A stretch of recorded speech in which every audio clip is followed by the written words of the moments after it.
આજરોજ માળિયા હાટીના ઘટકમાં માળિયા ગામે 1 થી 16 આંગણવાડી કાર્યકર બહેનો દ્વારા પોષણ સંગમ કાર્યક્રમની ઉજવણી કરવામાં આવી, જેમાં અતિ કુપોષિત બાળકો જે છે એમાંથી જે નોર્મલમાં જે બાળક અતિમાંથી નોર્મલમાં તેમજ મધ્યમમાં આવેલા તેવા બાળકોના વાલીઓ તેમજ બાળકોને પ્રોત્સાહિત રીતે વ્હાઇટ કલરનો રૂમાલ અને પોષણ સંગમનો જે લોગો છે તે સાથે એમને સન્માનિત કરવામાં આવેલા, તેમજ તેમના વાલીઓ છે એમને પોષણ વિશેની ઊંડાણપૂર્વક સમજ આપવામાં આવી. મારું બાળક પહેલાં ખૂબ જ કુપોષિત હતું.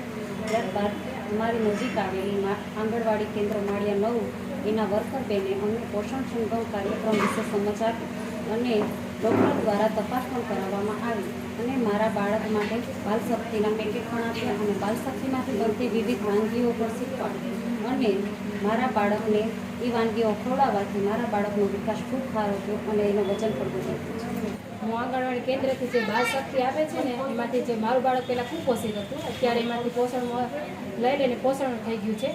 એટલે મારું બાળક જે પહેલાં કુપોષિત હતું ને એમાંથી અત્યારે મને બાળ મંદિર દ્વારા કહેવામાં આવ્યું છે, જે વર્કરો દ્વારા થઈને એમાંથી મેં અત્યારે એમાંથી પેકેટ ચાલુ રાખ્યા છે. એમાંથી અલગ અલગ વાનગીઓ બનાવું છું, અલગ અલગ વાનગીઓ ખવડાવું છું એને, એટલે એને સારું પોષણ હોય છે. અત્યારે કુપોષિતમાંથી તે પોષણમાં આવી ગયું છે.